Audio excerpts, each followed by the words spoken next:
Hey everyone, my name is Blair Cinta and this is Sticks and Wires, and today I'm going to continue talking about percussion.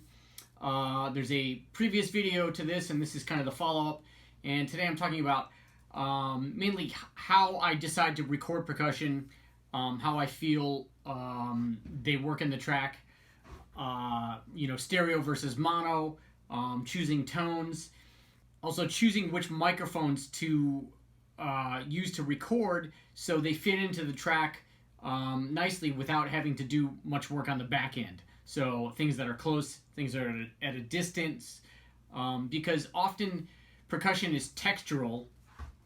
The way I think about it, it can be so textural in pop tunes, and sometimes things are often perceived as opposed to heard. So sitting in the distance or in your face, or adding motion, but very, very quietly and subtly, things like that. And also we'll talk about some electronics and how you can take a very acoustic sounding track, add a little bit of electronic percussion, and it really can change the perception of the kind of modern versus old school sound of a track. Alright, so let's listen to this tune first. This is all percussion based. Everything is overdubbed, no full kit. Let's listen to it a bit with percussion, and then we'll dive into these subjects. I'm going to start you at the second verse, just before the second verse actually, into the first chorus. You can see the best in me.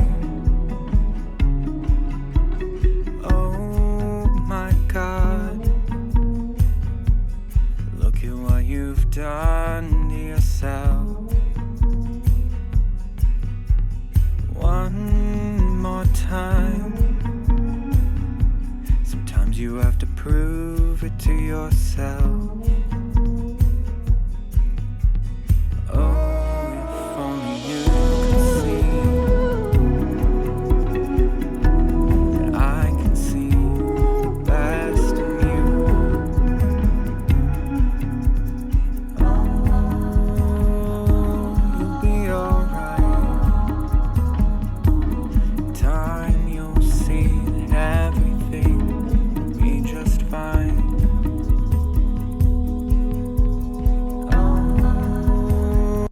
Tune a few weeks ago. It's a really beautiful tune.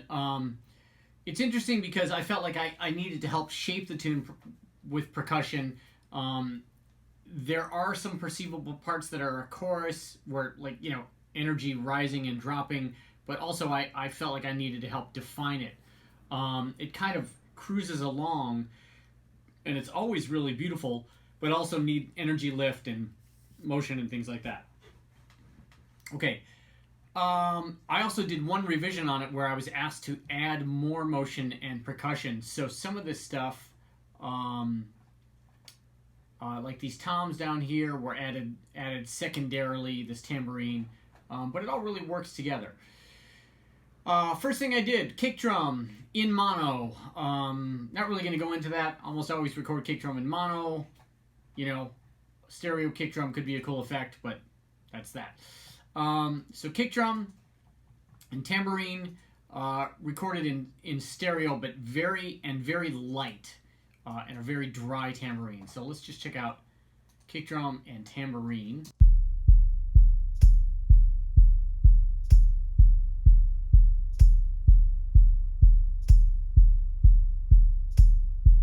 Okay, and that tambourine has a head on it, very dry jingles. It's a small tambourine because I wanted a small sound. So dry, small tambourine, small sound. Didn't want the big, jingly, bright tambourine. And I recorded it with my M160s that are in the overhead position over my drum kit. Just stand in the middle, play there. And I recorded that in a stereo because I had first recorded on the original pass my egg shaker, my wooden egg shaker in mono, which sounds like this.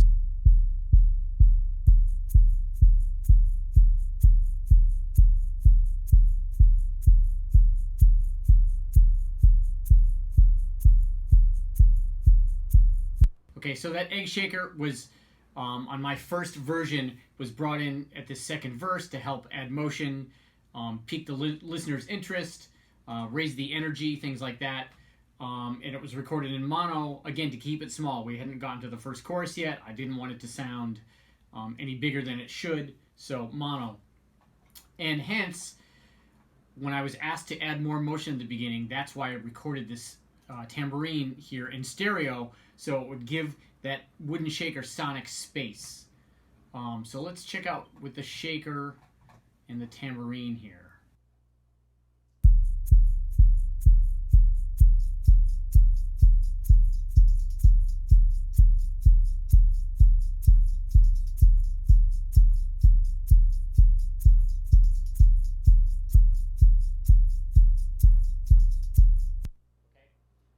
That tambourine, as you can hear, is very low in the mix, lower than the shaker, and it's also out of the way, not only tonally but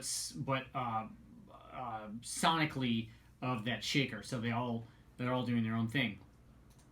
I was also asked to add more kind of tom motion, and particularly toms because of the tonal thing. This writer liked the sound of toms, he told me, so. I just did this left and right towels on the toms with mallets.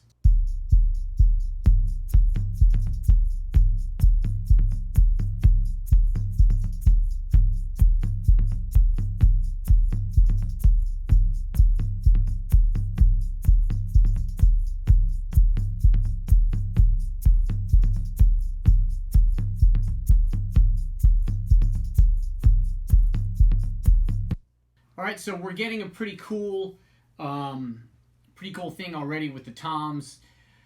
Again, I think aurally it's fun to hear the toms, kind of ping-ponging back and forth. And last in this section, kind of an instrument I've always loved, and I'm actually starting to make a concerted effort to learn how to play it properly. But that's the pandeiro, the Brazilian pandeiro. And I love this instrument because it has tone, and I really love the sound of jingles on pandeiro. They're much drier than most tambourines that you find, so they don't take up as much, they're not as piercing as a lot of tambourines, and they can be a cool snare sound. So I tuned this pandeiro to the track, and I use it as the kind of snare or backbeat sound. So I'll give it to you solo, and then I'll add these other things in.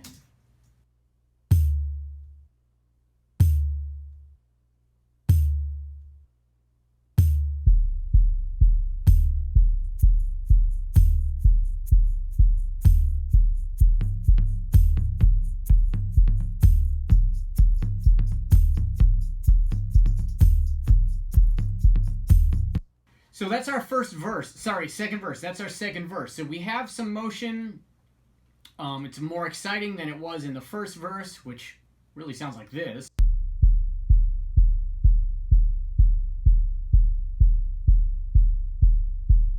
We've added a lot of motion. Everything's still fairly subtle, sonically, and energy-wise.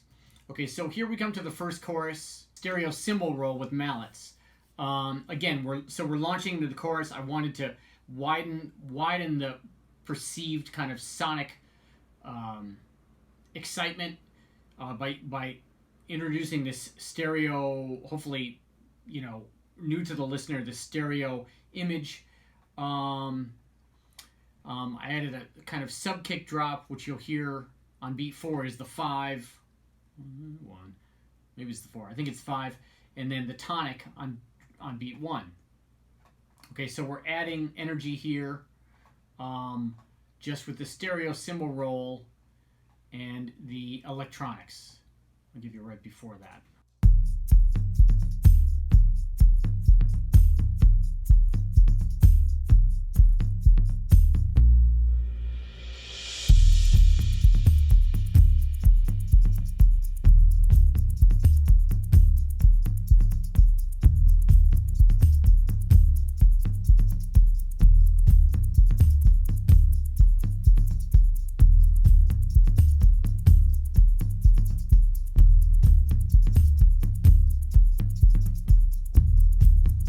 egg shaker goes to 16th notes, still in mono, down the middle. Tambourine is stereo, which is now doing this rhythm.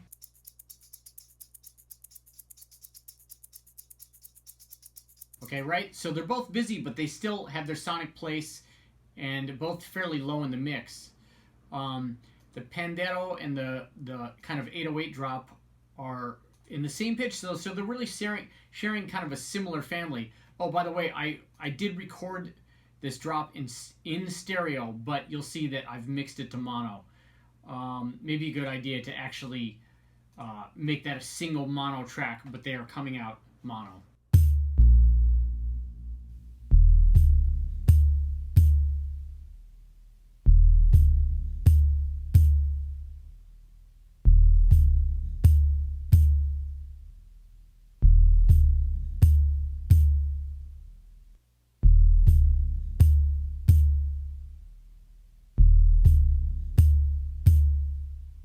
Again, one more time. So now that we've heard it, we hear what's the...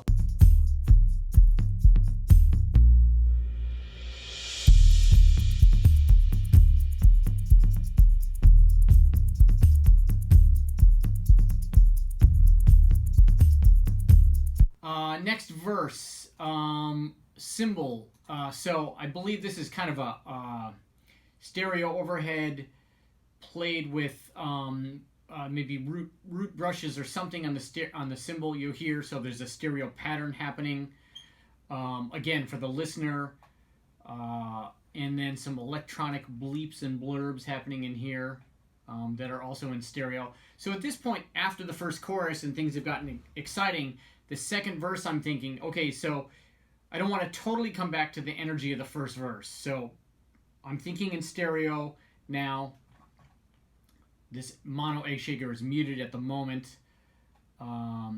This tambourine is still going in stereo. So we'll just go from the end of the chorus to the verse.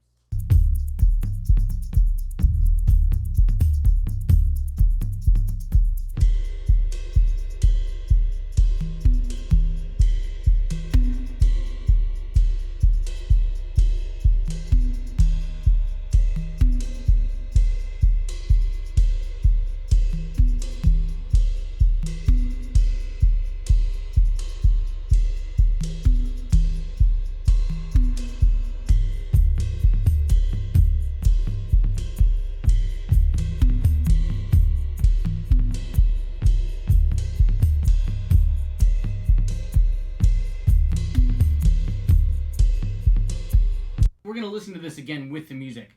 You know, what I'm trying to portray here is there's some intimacy, I think, to mono and some excitement to stereo. Let's see if we can detect this. I think it's difficult to listen to it without the track. Let's listen to the end of the chorus into the second verse. Same section. You're doing fine.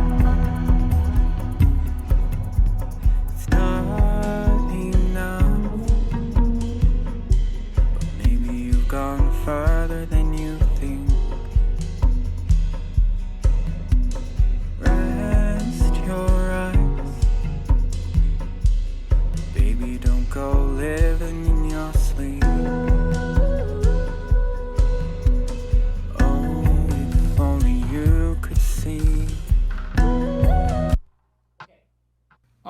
Hopefully this is all coming across, but the way I perceive this is the energy again coming back down in the second verse, but we're getting some new sonic palettes, and it's interesting because this track itself has pizzicato strings and what sounds to me like somebody tapping on a stringed instrument. I'm not sure if it's all programmed or not. It's not enough, but maybe you've gone further than you think. Rest. So there's a percussive element already in the track. Could be somebody hitting a piano, a piece of wood with verb on it or something. And so I'm all trying to and that's all in stereo. So I'm trying to work around those sounds also. And when we get halfway through this verse, or what I guess maybe I was calling the bridge here, I bring the pandero back in for energy. Bring in the eighth note shaker again for energy. The stereo toms come back in so to help grow the energy. And then we'll hear the outro here where a lot of things go to 16th notes. Oh, wait. One thing on the... Oh, yes. Okay, so this thing I called the cajon snare. And I put it through an effect. So let's talk electronics right now. Let's listen to some of this verse without any electronics in it, and then we'll add electronics in. Actually, half the chorus and then this verse.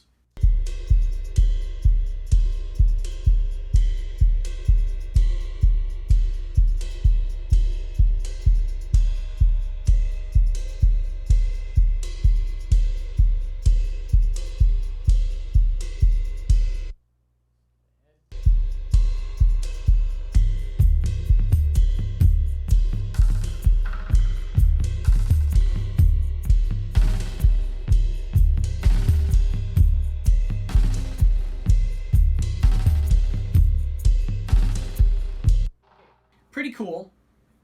Sounds very organic to me, which I like.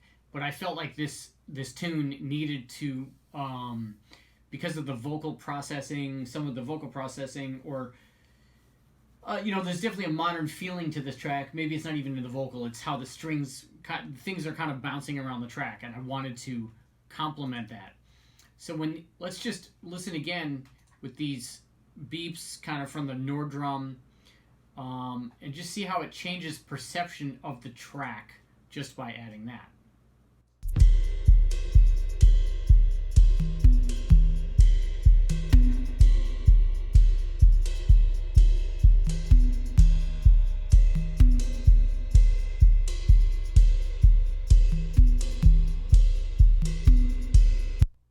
Okay, so this part I call the cajon snare. I played with this stick called a ninja tip, which bounces, and it sounds like this.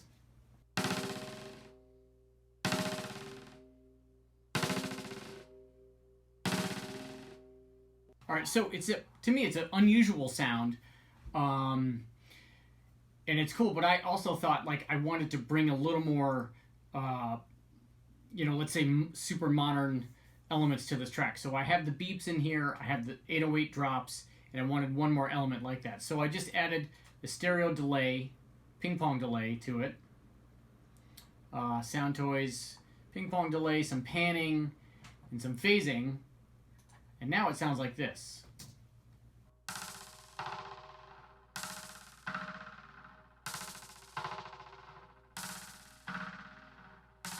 All right, so all together, here we go.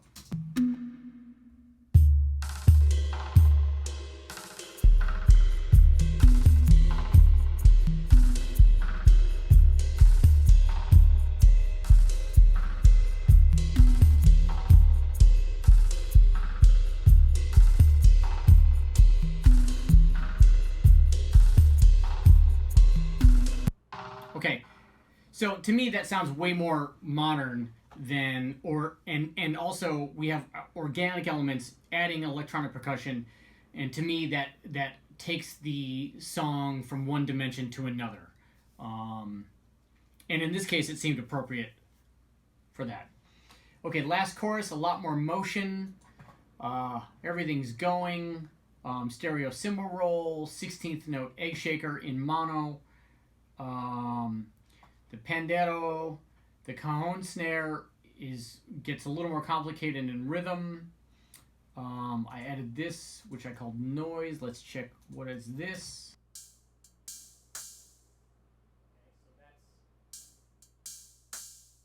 That's again electronic. That's from the Nord Drum 3. It's kind of a hi-hat sound, and it's got some dynamic configurations on it. So if I hit it a little harder, it sounds as if it's opening up. And I panned these to 50% on each side, which again is supposed to, find its sonic space in there. Drops come in; those are in mono. I have another drop in here. Let's check these drops out on our own. So these are just the drops, and one of them is in stereo.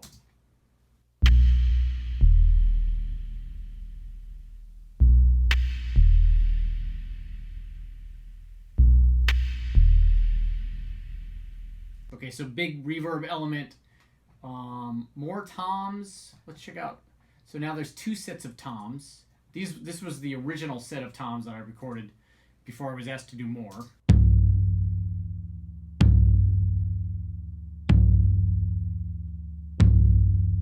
So those are adding backbeats.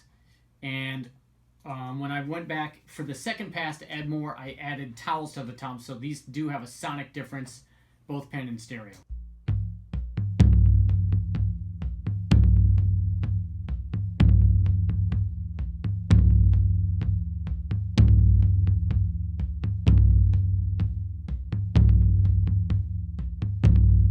Right, so we have a lot going on now. Let's add the stereo tambourine in.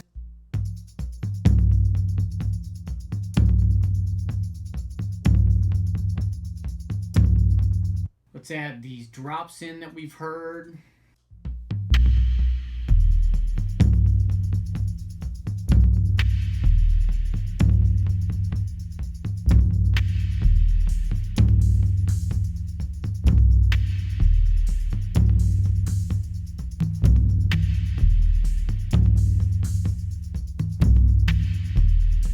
Right, so everything's trying to find some space.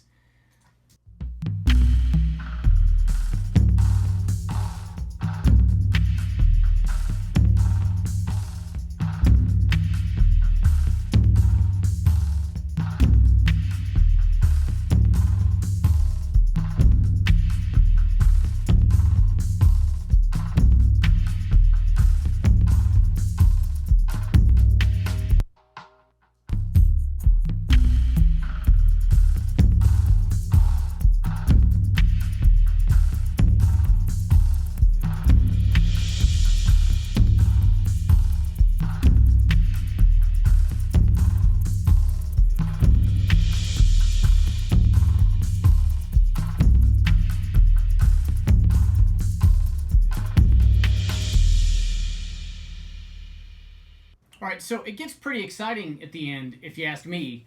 Just the drums, and like I said, everything's looking for sonic space. So that's why it can be so important to pick your tones. Take time to pick your tones. Brighter things tend to be more exciting. Darker things, will sit in a mix more. Volume-wise, sometimes things need to sit back. Stereo versus mono can help. Perception of excitement, choruses versus mono. These are all things that kind of go through my head as I'm recording things. I often record tambourine in my stereo room mics, like my room mics, which are, a good 10 feet away from me. So I don't have to add reverb to them. They already sit back in the mix because I'm recording them far away from the microphones. 9 times out of 10, I'm recording shaker on my mono overhead, which is right above me, so it sits right in the center and perceived like this with the microphones. And of course, electronic elements. Do you want to add those elements to quote unquote modernize or make a track maybe less organic sounding, or just have electronics in general, or no organic sounds? Okay, so I hope I'm being concise in this. I'm trying to wrap it all up here. Let's just listen to this last bridge to the last chorus with the music, and we'll call it a day for percussion. Explore your sounds. All right, here we go. If only you could